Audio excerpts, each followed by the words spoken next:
Semana passada começamos aqui uma ministração intitulada Incredulidade e Apostasia.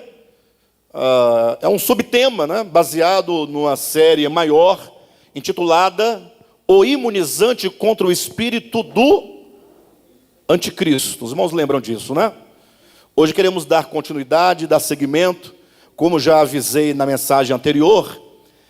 Essa mensagem, Incredulidade e Apostasia, não trabalha com tópicos prontos, mas com uma série de textos que precisam de ser desenvolvidos para a compreensão do grande problema que acomete a todos nós nesses últimos dias, ou seja, ao espírito do anticristo, ao espírito de Laodiceia, que procura nos cegar, procura destruir a nossa fé. Peço que vocês abram suas Bíblias em João Evangelho, capítulo 6.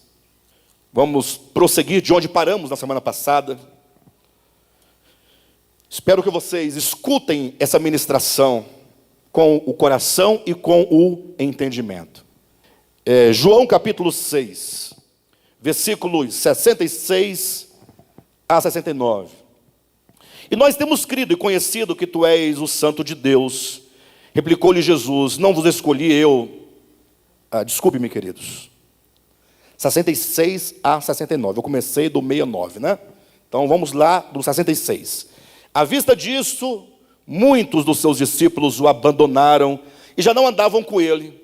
Então Jesus perguntou aos 12: porventura quereis vós também retirar-vos?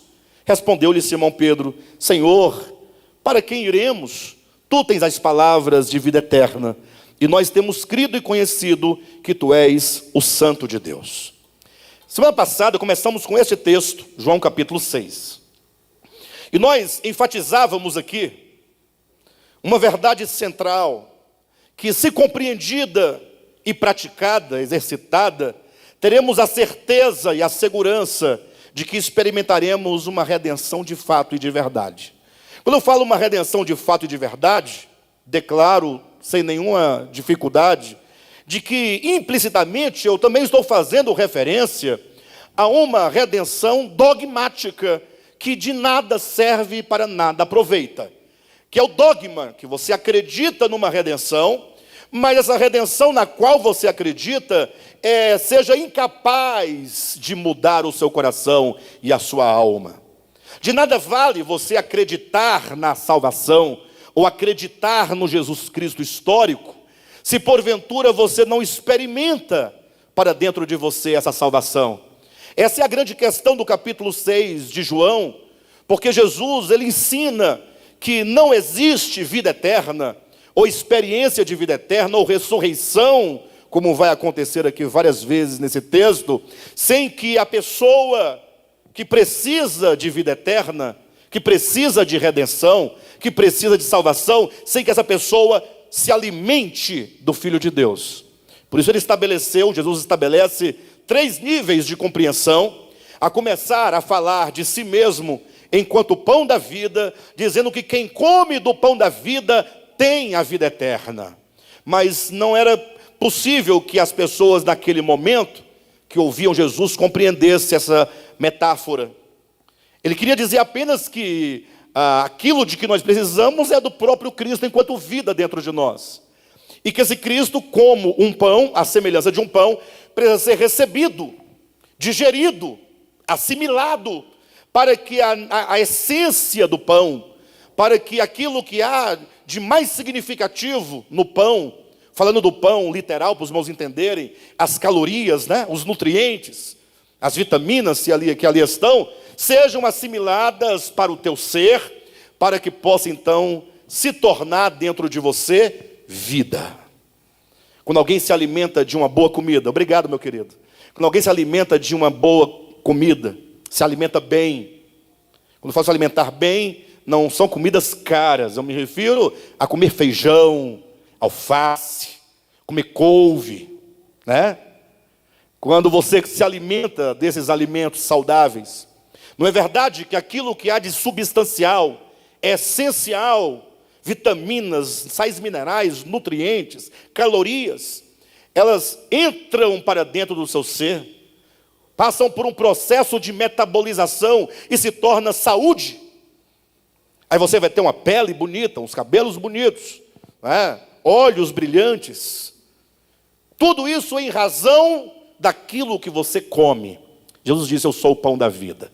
Por não poder entender, Jesus avança para mais um nível de compreensão, usando a metáfora dizendo: quem come da minha carne e bebe do meu sangue, esse tem a vida eterna. Mas parece que piorou a situação. As pessoas naquela ocasião também não entenderam, como até hoje continuam muitos sem entender, uma vez que pensam que comer da carne e beber do sangue é comer a hóstia da igreja católica, ou comer o pão e beber o vinho das igrejas evangélicas. Isso consiste num grande erro, porque Jesus avança a mais um degrau para explicar o que ele queria dizer, afirmando: a carne, a minha carne, para nada aproveita. Agora, as palavras que eu vos tenho dito, essas palavras, o ensinamento, a doutrina do meu Pai, aquilo que eu tenho dito, falado, ensinado, as minhas palavras são espírito e são vida. Ou seja, somente quando o homem come das palavras de Cristo, quando você ouve, porque nós comemos as palavras de Cristo com os ouvidos. Os ouvidos desempenham essa função.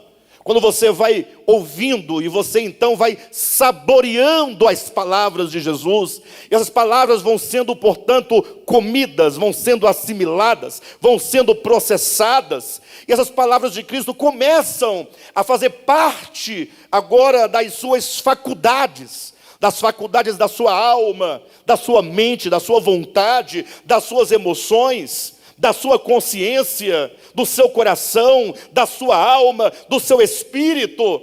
E quando essas palavras, portanto, nos enche e nos tornamos um só espírito com essas palavras, agora essas palavras, uma vez assimiladas, se tornam nós mesmos. Conforme Paulo dizendo acerca do ministério da pregação da palavra, ele diz: vós sois a carta de Deus, cartas vivas, escritas não com tinta, mas pelo Espírito do Deus vivente. Deus quer escrever dentro de nós os seus atributos. Deus quer inscrever dentro da nossa alma as suas qualidades. Ele quer inscrever em nós o seu caráter. Ele quer se amalgamar a nós, para que de nós, ou que nós possamos ser um canal por onde flua e se manifeste os atributos, as virtudes de Jesus Cristo a todo mundo. Conforme está em Hebreus, no capítulo 12, salvo engano, o versículo 14, quando diz: segui a paz com todos e a santificação. Santificação é esse processo de assimilação da palavra. Quanto mais assimilamos, menos do velho homem e da voz da serpente nós teremos em nós. E, portanto, esse processo de irmos nós sendo separados do que é comum, do que é pecaminoso, do que é perverso, vamos sendo, portanto, santificados. Está dito: seguir a paz com todos. Só aí já dá para saber como é que é, né? Seguir a paz com todos. Bastava isso. Deixa eu me perguntar para vocês: você segue a paz com todos? Agora, ouça aqui, ó. Seguir a paz com todos é fácil na presença de todos. Porque o povo fingido somos nós. Tomados de uma hipocrisia satânica, perversa. Porque na frente de todos, ai que bom todos. Porque ao virar as costas, nos tornamos inimigos ou manifestamos uma inimizade outrora latente. Seguir a paz com todos e a santificação. Seguir está em qual pessoa? Quem seguir? Seguir vós. Que vocês sigam a paz com todos. E que vocês sigam a santificação. sem a qual, se não houver de vossa parte a santificação, ninguém verá o Senhor. Ninguém, quem? Vós? Não, os outros, o mundo. Porque é dito que quando nós amarmos uns aos outros, o mundo verá a Deus. O mundo saberá que somos discípulos dele. Aí você fica com aquela pregaçãozinha de panfletagem, Jesus te ama, e o mundo não quer saber de panfletagem. Ele quer saber se você pode mostrar Cristo a ele. Quando o mundo ver Cristo em nós, eles crerão. Foi Jesus quem disse: o mundo crerá quando vocês forem um. Aí ficamos querendo alugar carro de som e sair gritando na rua: Jesus te ama, morreu por você, cuidado com o inferno, e o povo te xingando, porque o povo está cansado da hipocrisia dos crentes. Quem está me entendendo aqui? Dos crentes, no meio dos quais eu me incluo. Vocês entendem, queridos? Então, ninguém verá o Senhor. O mundo não verá o Senhor se nós não seguirmos a paz com todos e a santificação. Agora, essa santificação, ela só ocorre não por uma decisão sua de deixar os usos e costumes de lado. Porque todos até hoje, todos que seguiram essa pseudo-santificação, de não cortar cabelo, de não passar batom, de não usar rímel, de não usar brinco, de não pintar as unhas, de não usar calça esporte, de não usar salto alto, de não usar chapéu, de não usar barba, de não comer carne de porco, de não jogar futebol.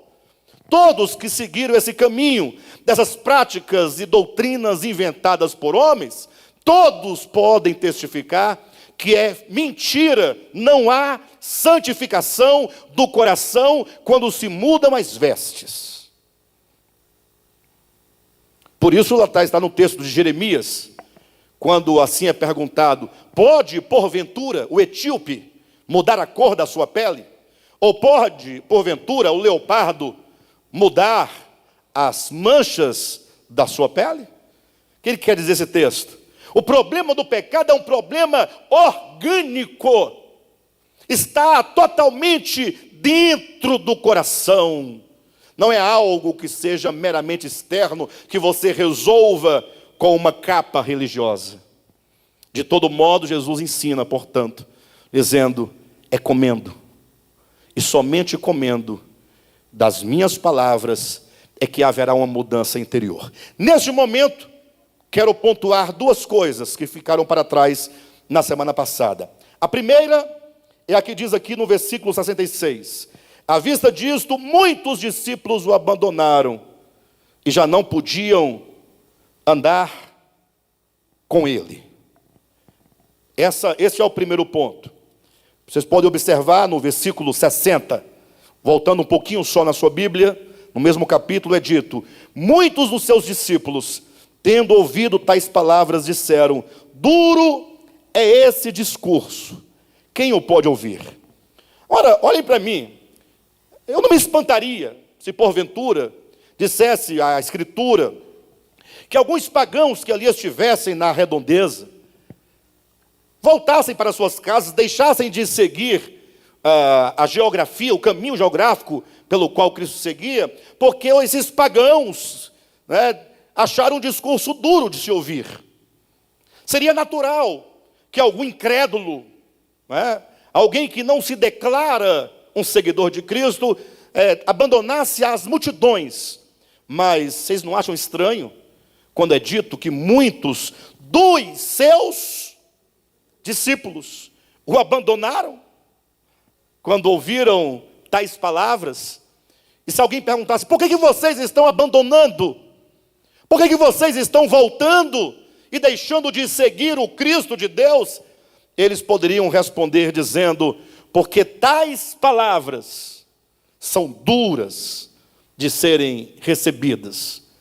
Mas não duras porque são duras em si mesmas, e mesmo assim são necessárias de serem recebidas.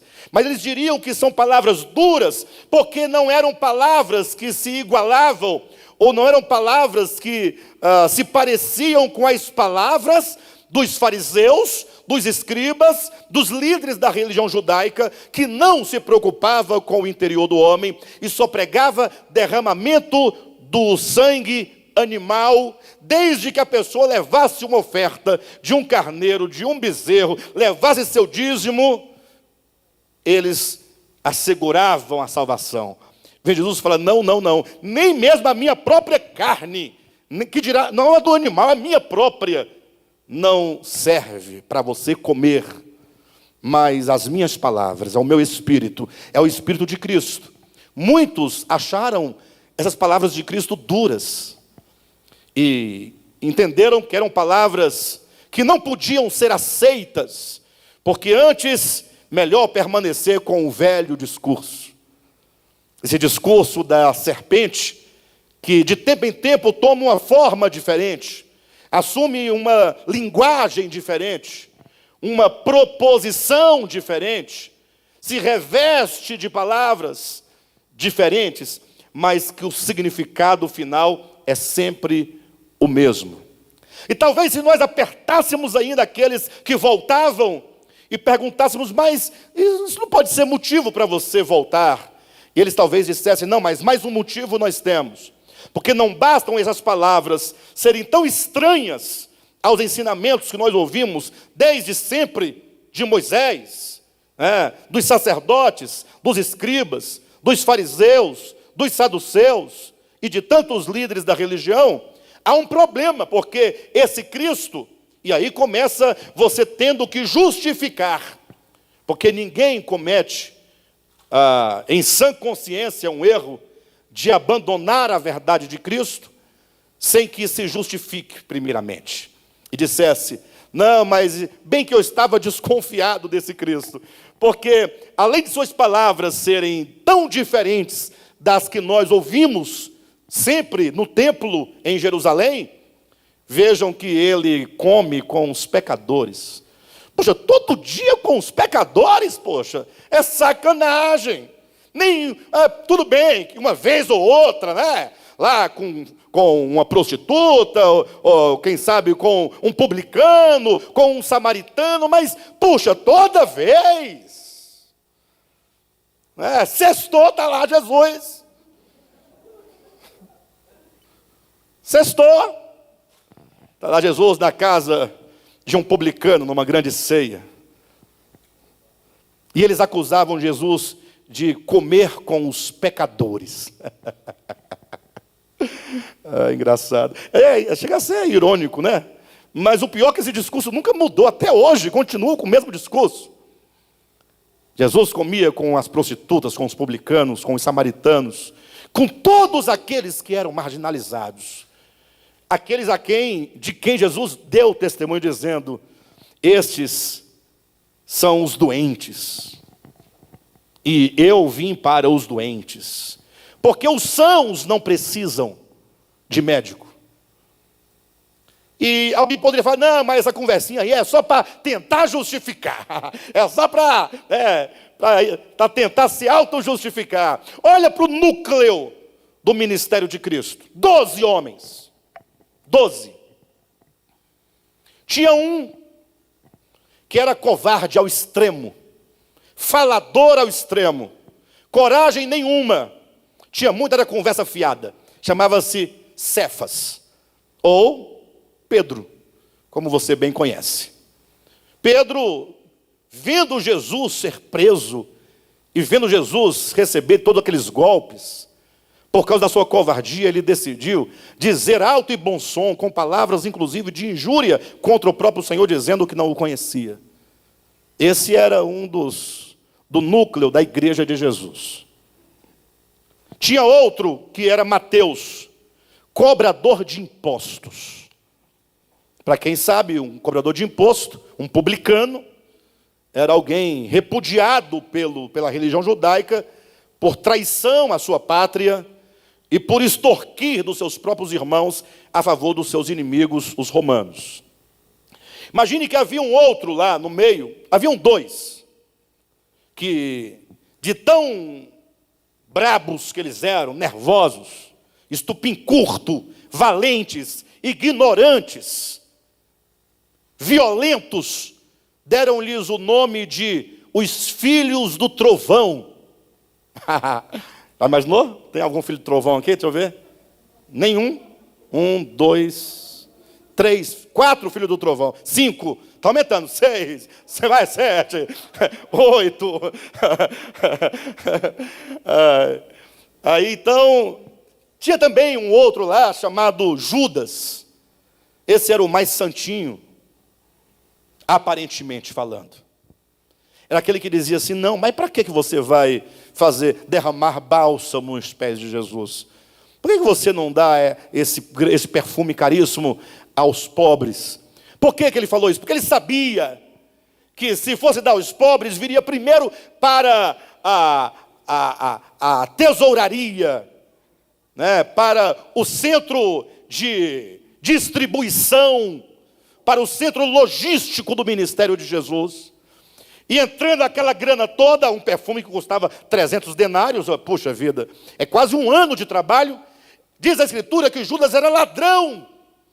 E eu por muito tempo, mas foi muito tempo, fiquei assim pensando: puxa, como pode ser?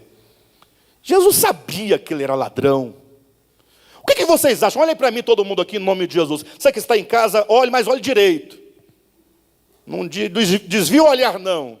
O que a gente faz com um ladrão no nosso meio, que exerce o cargo de tesouraria? Não tem nada a ver com o Gilvan nem com o Nivaldo. Eu estou falando de Judas. Paola, essa aqui é uma reunião para decidir, porque tem um ladrão no nosso meio. Ele rouba o gasofilácio. Você entende? Aí, ao invés dos pobres serem assistidos, não pode, porque já levaram. O que a gente faz com ele? Lincha. Lincha, boa palavra. Falou a filha do trovão. O que fazer, Vera, com o ladrão no nosso meio, que exerce cargo de tão alta confiança? O que fazer com ele? Vera, você nunca foi tão sábia. Nunca. Conheço a Vera há mais de 10 anos. Muito mais. E agora a Vera sempre está pulando aqui na frente. Esse cachorro! Não é assim? Hoje ela ficou me olhando e não tinha palavras para dizer nada. Quando a pessoa já não fala mais nada, significa que algo já está acontecendo. Lógico, não me refiro a Vera no sentido de que ela condenaria ninguém. Não, mas eu quero dizer que quando você, pegando aqui agora uma coisa muito prática, quando você, mesmo que você fala, mas um ladrão é um filho de Betseba, não é? Não é ou não é? Filho de Raabe. Mas ainda que você lá dentro fale, você fala assim: eu vou pecar só a metade. A metade do pecado é só quando está aqui dentro. Quando você verbaliza, sai a outra metade. Aí então você já aprendeu a...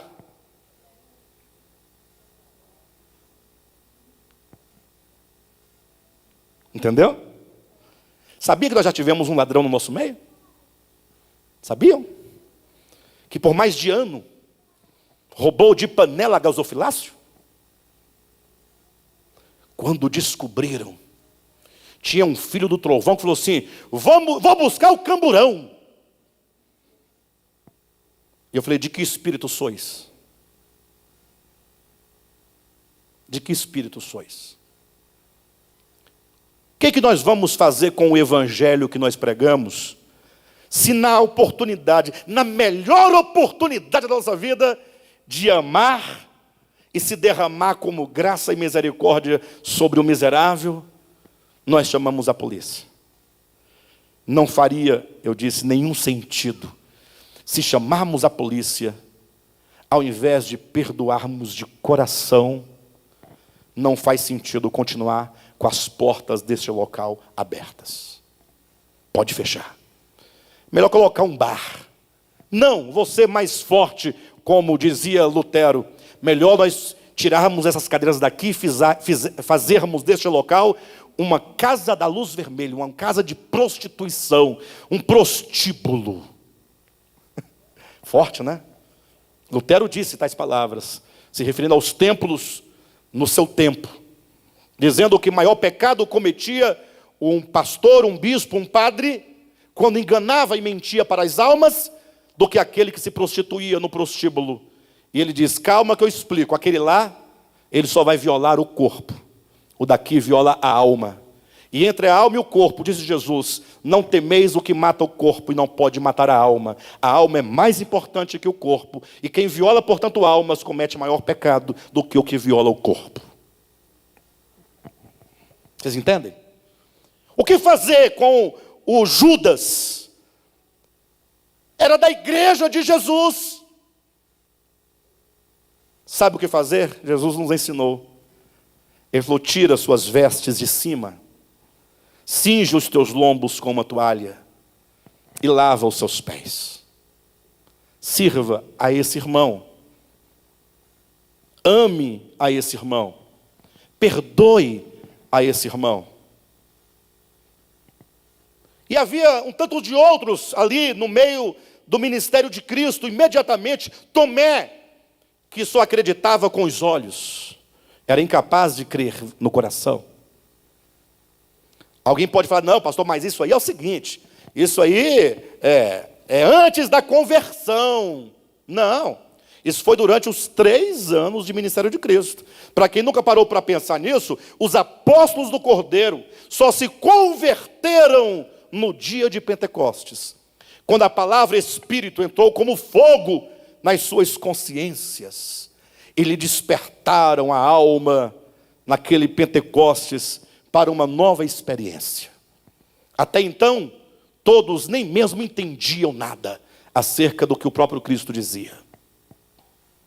Então, esses 2 pontos aqui, de abandonar a Cristo, em razão das palavras por ele pregadas, ou se justificar dizendo que o núcleo do próprio ministério de Cristo era tomado de pessoas dessas qualidades, que aqui acabei de colocar, se é que se pode chamar de qualidade, geralmente são os 2 grandes argumentos para aqueles que não amam a verdade. Porque ao contrário daqueles que abandonaram, está aqui no capítulo 6 de João, no versículo 67, então perguntou Jesus aos 12, porventura quereis também vós retirar-vos? Respondeu-lhe Simão Pedro: Senhor, para quem iremos? Tu tens as palavras da vida eterna. Em outras palavras, é como Pedro dissesse: Senhor, o que nos interessa são as palavras de vida eterna. Eu não estou aqui querendo saber ou preocupado se Jesus lava os pés de Judas, ou se Jesus é complacente com os filhos do trovão. Eu quero saber: o Senhor tem as palavras da vida eterna. Senhor, se nós não te seguirmos, do ponto de vista prático, para quem nós vamos? Para onde?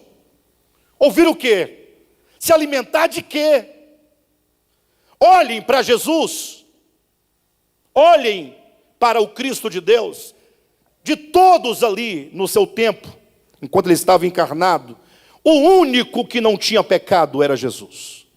O único que era perfeito era Jesus. Portanto, todos nós precisamos caminhar olhando para Jesus, não olhando para si mesmo, porque se você olhar para si mesmo, logo você tropeçará.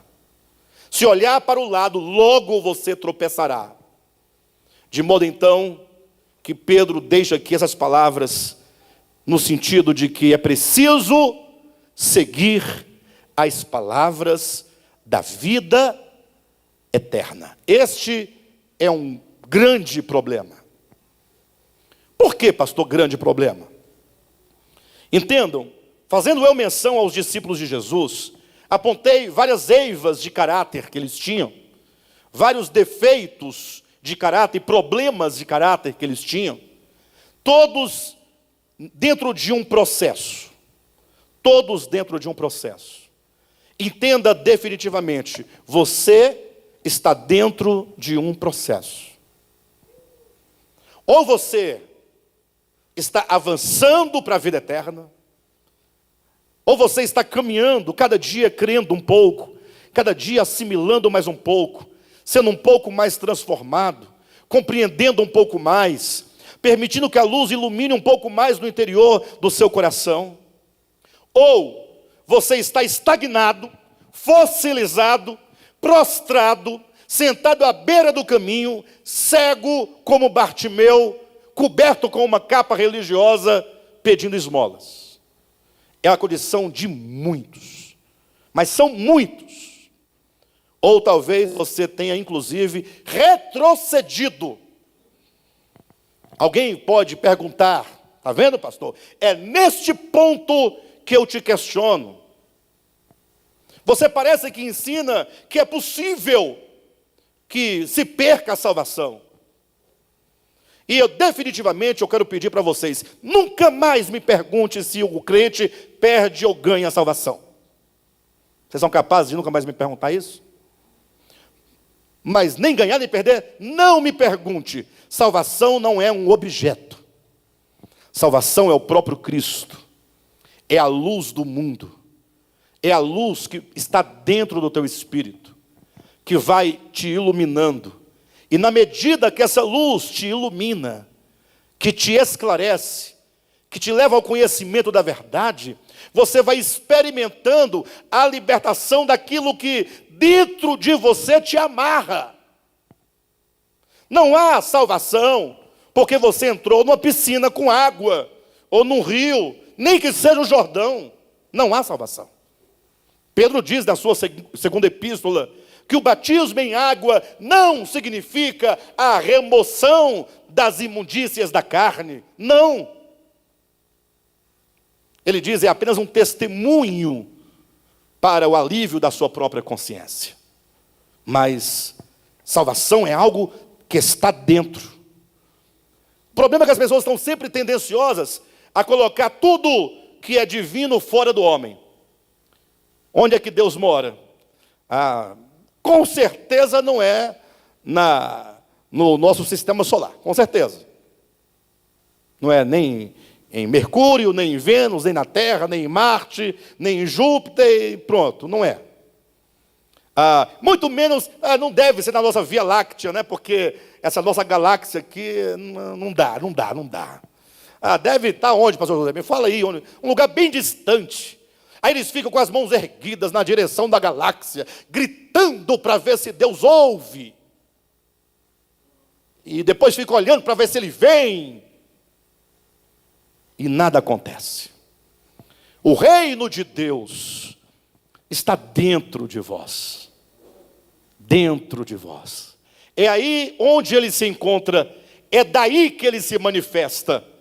Salvação é uma manifestação da consciência divina na sua consciência humana. De modo que o apóstolo Paulo vai perguntar para ele entendia claramente essa possibilidade de o homem recuar, de o homem estagnar e de o homem avançar. Cuidado para você não ficar todo leproso, achando que está tudo bem. Não. Paulo diz, olha, para os crentes, não vos conformeis com este mundo. Não se permita que você seja moldado pelo espírito desse mundo. Agora, cuidado, porque você pensa que esse mundo chama-se Heineken. Você pensa que esse mundo se chama Eisenbahn. Você pensa que esse mundo se chama forró. Você pensa que esse mundo se chama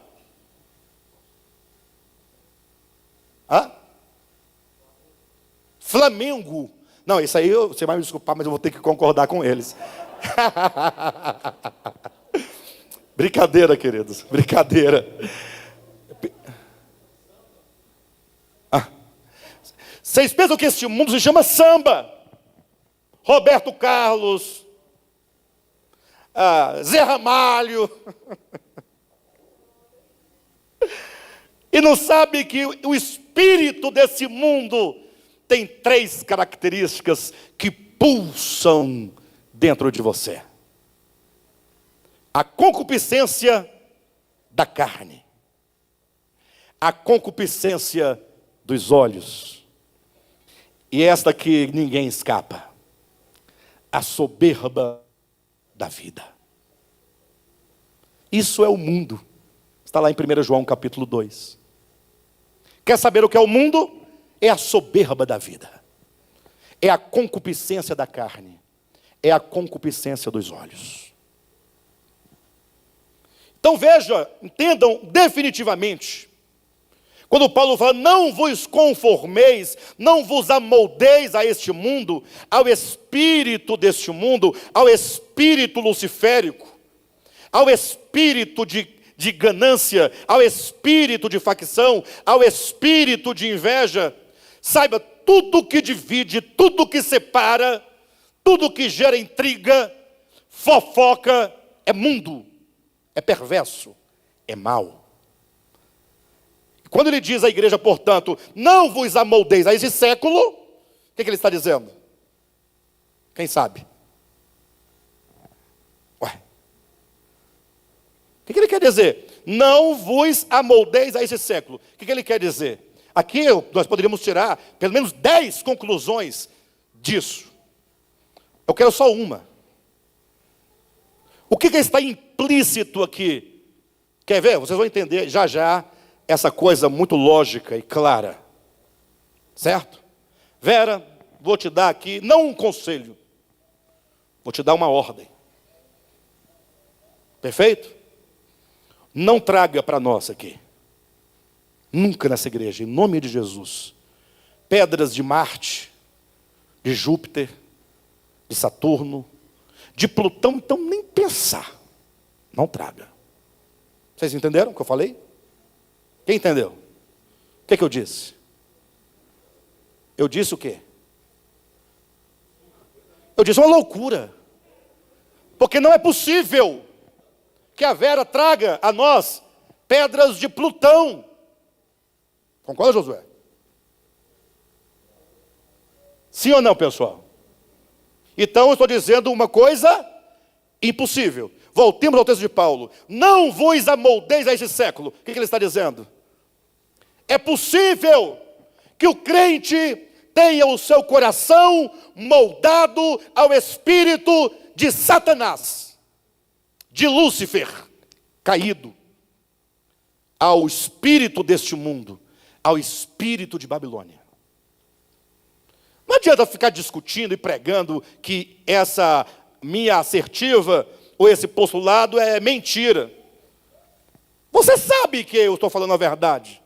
Basta você olhar para dentro de si mesmo e você verá que eu falo a verdade. Quem aqui de vocês, quem aí em casa, quem aí no mundo inteiro que um dia vai ouvir essa mensagem, pode falar assim, desde o dia em que eu dei o primeiro passo em direção a Cristo, eu nunca dei um passo atrás. Quem pode falar aqui? O mais santo daqui, quem é? Quem é o mais santo aqui? Deixa eu ver. Não, não é boa. Sempre tem os mais santos. Eu sou o mais pecador aqui. Se tiver algum pecador que não pode congregar aqui, sou eu. Vem cá me tirar. Com o seu evangelho sem futuro. Quem é aqui o mais santo? Não tem ninguém mais santo. Um pouquinho só mais santo que os outros.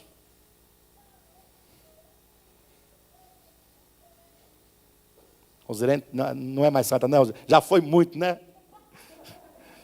A Jane está se escondendo ali em cima. Pensa num sofrimento. Meu bem, você não vai fazer nada. Isso há 20 anos atrás, 15 anos. Não vai fazer nada. O dia todinho no meu ouvido. Meu bem, me ajuda. Ter um inimigo fora de casa ainda vai. Dentro de casa. Não vai agir.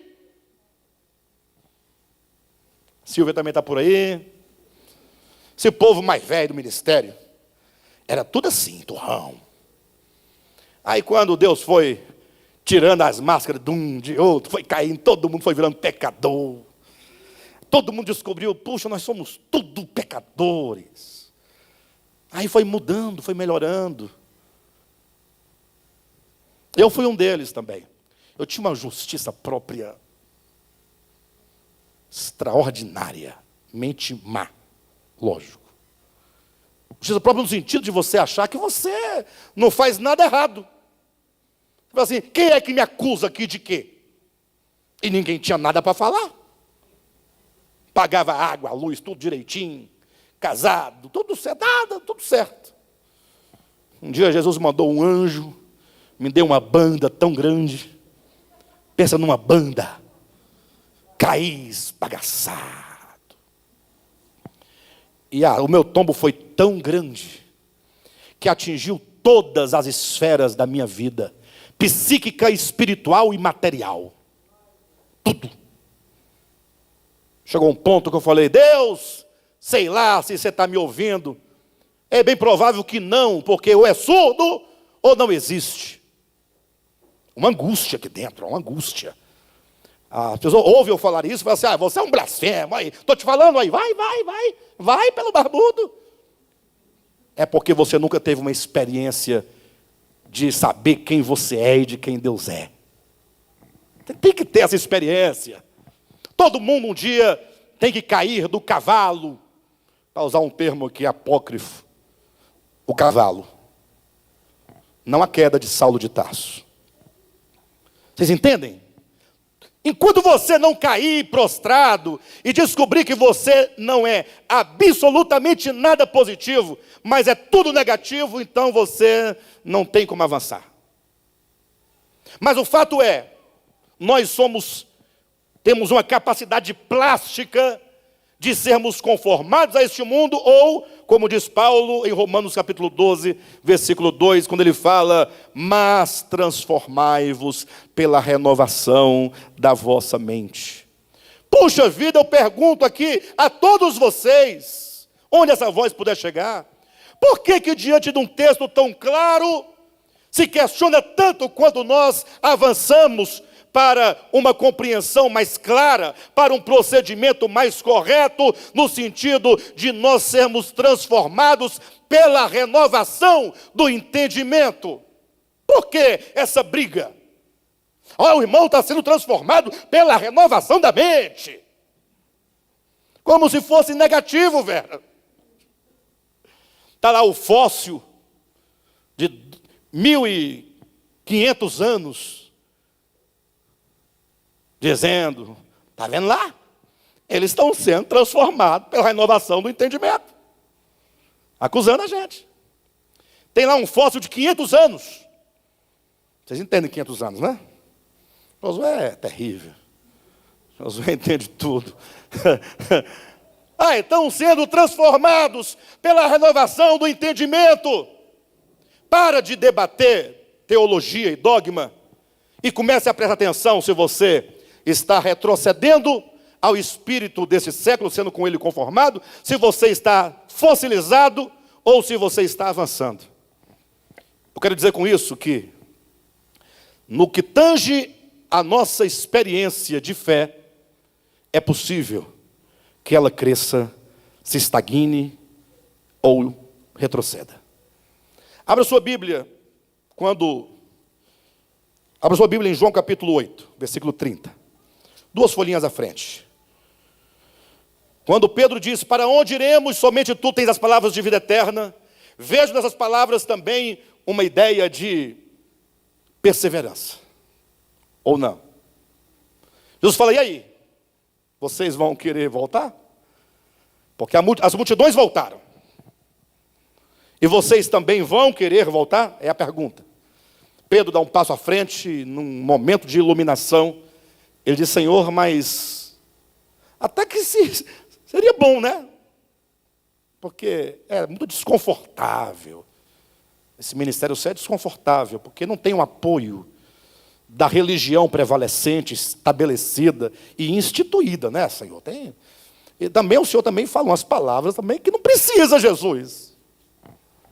Fala umas palavras mais tranquilas. Para que fazer um sermão tão duro que o povo não consiga digerir? Deixaram o Senhor. Mas pensando bem, Senhor, a despeito de qualquer coisa, nós não temos para onde ir. Em outras palavras, precisamos continuar. Precisamos perseverar. Esses são os textos que eu estou lendo, já citei vários aqui hoje. Eu quero chegar até onde mostra explicitamente, e não implicitamente, como estamos colocando até agora, a questão da incredulidade e da possível apostasia. João 8, 30 e 32 diz assim: ditas estas coisas, muitos creram nele. Você creu nele? Quem creu? Quem não creu? Deixa eu ver, é mais fácil, né? Mais fácil de contar. Quem não creu em Jesus? Você? Aí você fez assim, está arrumando óculos, né? Quem não creu em... Todos creram aqui? Quando nós tocamos na questão do crer, preste atenção, muito cuidado, olhem para mim. Infelizmente, essa palavra crer, que aparece na sua Bíblia, na minha Bíblia, ou que seja, que aparece nessa tradução em português, e nessa sua versão da língua portuguesa, essa palavra crer, ela não existe na Bíblia de Jesus, dos apóstolos, nos textos do primeiro século. Em nenhum lugar na sua Bíblia, onde tiver no Novo Testamento, crer, essa palavra não existe nos manuscritos primeiros da Bíblia. O primeiro ponto é esse. Entenda. Não entendi, pastor. Então quer dizer que muitos creram, não existe essa palavra creram lá no texto, lá do primeiro século? Não. Como não? Como é que veio parar aqui, na minha Bíblia? Entenda que você tem em mãos uma tradução. E além de ser uma tradução, ainda é uma versão. Você entende? É uma versão. Então o que tem aqui lá no texto lá do primeiro século? A palavra lá do grego é uma palavra, é um verbo que procede do substantivo fé. Pistis é a palavra fé, substantivo, de onde procede o verbo que seria o ato de ter fé. Quem tem amor? Quem tem amor, ama. Quem tem fé? Observa que houve uma mudança na própria forma do morfema principal da raiz da palavra. Quem ama, não, quem tem amor, ama. E quem tem fé, fede. Não.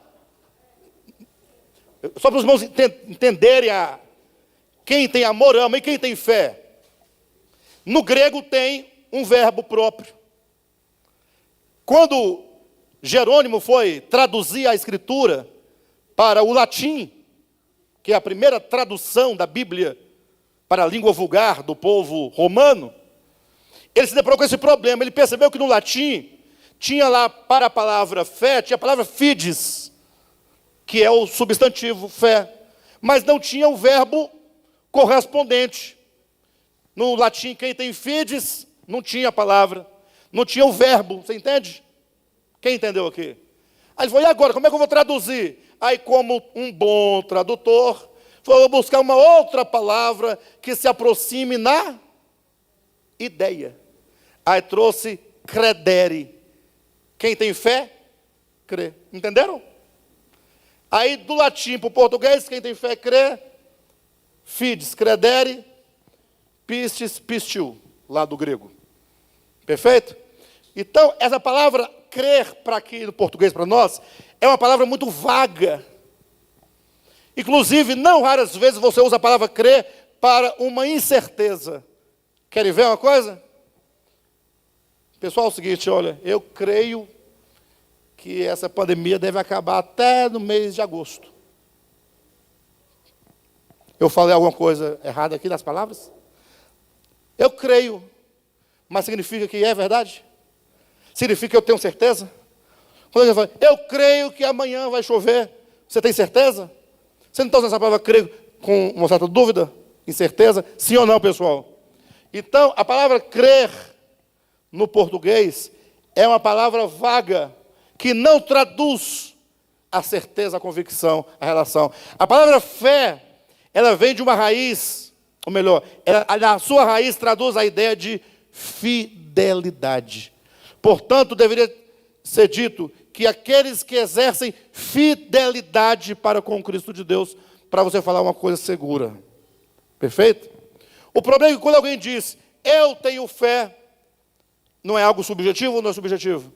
Como é que eu sei que você tem fé de fato e de verdade? Olha no texto para vocês compreenderem isso. 8:30. Ditas as coisas, muitos creram nele. Em outras palavras, muitos acreditaram nele.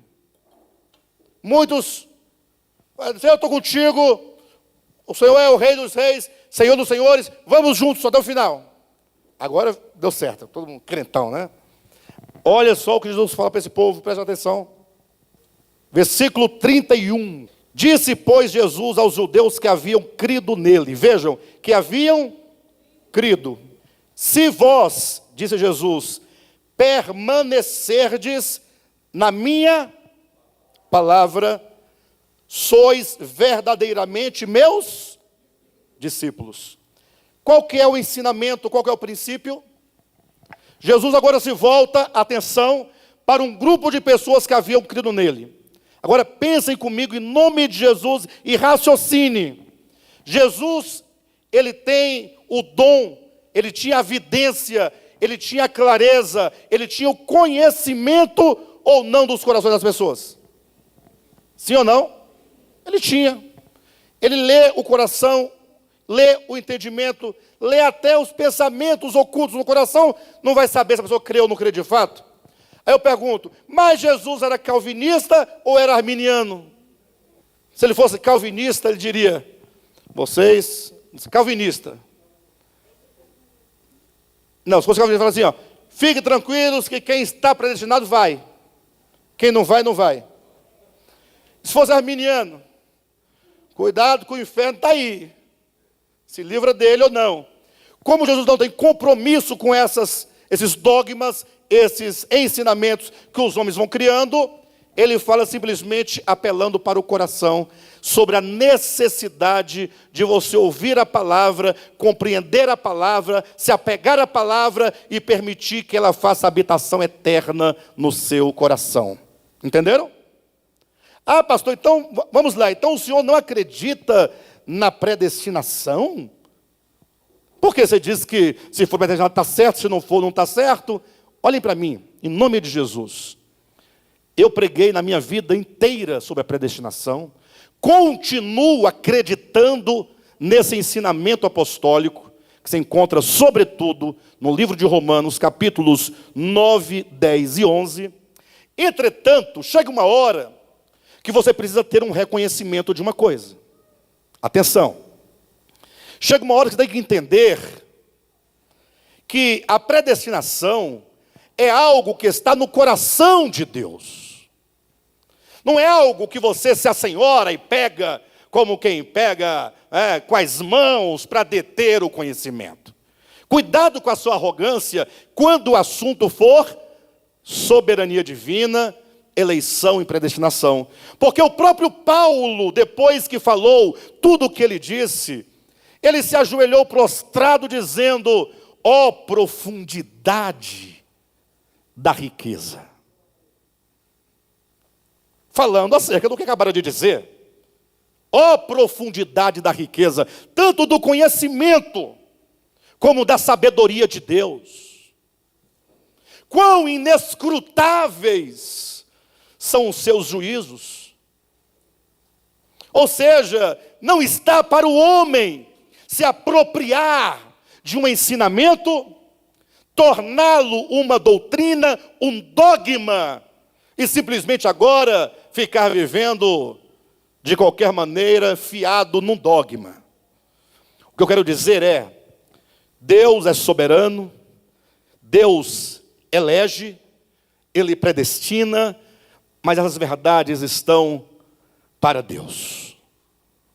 E quanto a nós precisamos ser advertidos por todas as palavras de Cristo que nos advertem acerca daquilo que dizemos crer, daquilo que dizemos acreditar. daquilo que acreditamos ser a verdade, professar. Olha o que ele diz, leia comigo novamente, versículo 31. Disse, pois, Jesus aos judeus que haviam crido nele. Você pode se colocar aqui dentro também desse texto, tá? Se vós permanecerdes nas minhas, ou na minha, então, duas coisas a ser consideradas. Primeiro, se permanecerdes. Segundo, não é permanecer em qualquer coisa, em qualquer lugar, com relação a qualquer outra coisa. É permanecer em quê? Permanecer em quê? Bora, pessoal, estou com medo. Se permanecerdes em quê, Andréia? Na sua? Na palavra de quem? De Jesus. Não é na palavra de Moisés. Não é na palavra dos pagãos. Não é na palavra do judaísmo. Não é na palavra de todos os dogmas criados e inventados pela Igreja Romana, Católica Apostólica Romana. Nem tampouco por qualquer dogma criado por reforma ou evangélicos. É permanecerdes nas minhas palavras, na palavra de Jesus. Amém, queridos? Então, é só na palavra de Jesus, não é em outra. O que acontecerá se nós permanecermos? Sois verdadeiramente meus discípulos. Volte agora só na mente para João capítulo 6. Quem foi que abandonou a Cristo, dizendo ser duro aquele discurso que ele proferira em João capítulo 6? Muitos dos seus abandonaram diante de uma palavra tão maravilhosa, tão bela, tão profunda e difícil de digerir. Muitos dos seus discípulos o abandonaram. Agora ele diz para aqueles que diziam ter crido nele: se vocês permanecerem, de fato sois meus discípulos. É tão interessante, para que o Armínio e o Calvino não briguem, é que Jesus ele não entra nessa discussão de um e de outro. Ele fala, olha, se permanecerdes, sois. E se não permanecerdes, nunca foram. Perfeito?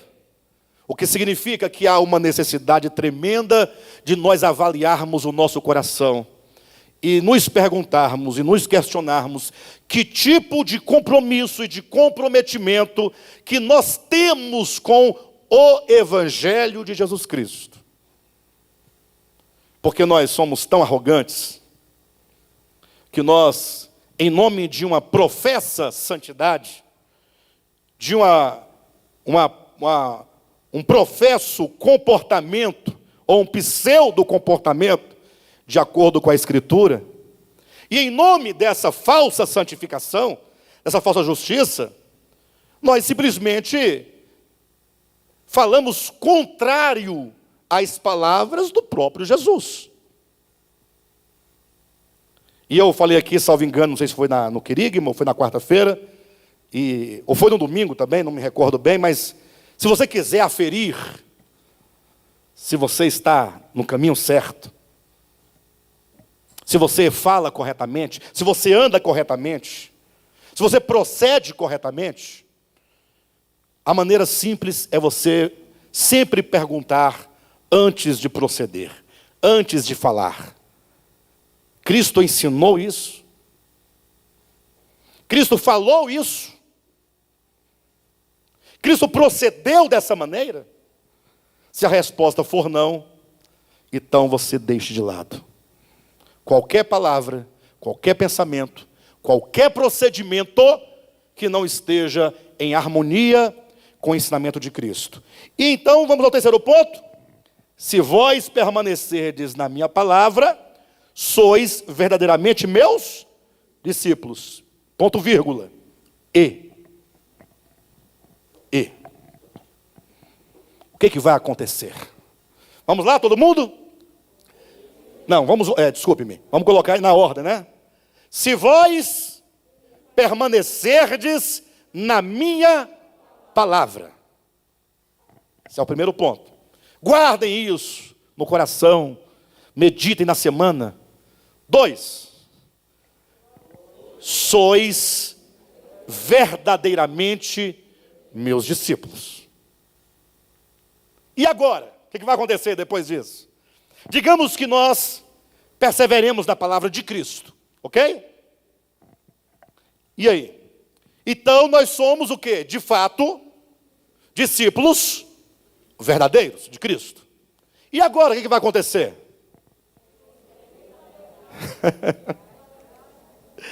Ai, Jesus Cristo. Queridos, não é possível que alguém conheça a verdade se primeiramente não for um discípulo de Cristo genuíno. Sabe por que a verdade de Cristo está tão distante para milhares de cristãos? Porque não são discípulos de Cristo. É só você se posicionar como um discípulo. E o que é se posicionar como discípulo? É não ser mais aquele que determina o que é a verdade. Quem determina é Ele é o Senhor. Eu sou o discípulo. Para de criar teologia, de criar dogma, de querer mandar nas pessoas, governar sobre as pessoas, se assenhorar sobre as pessoas. Para de querer expulsar a pessoa, excluir a pessoa, julgar as pessoas, condenar as pessoas, porque isso não faz um discípulo.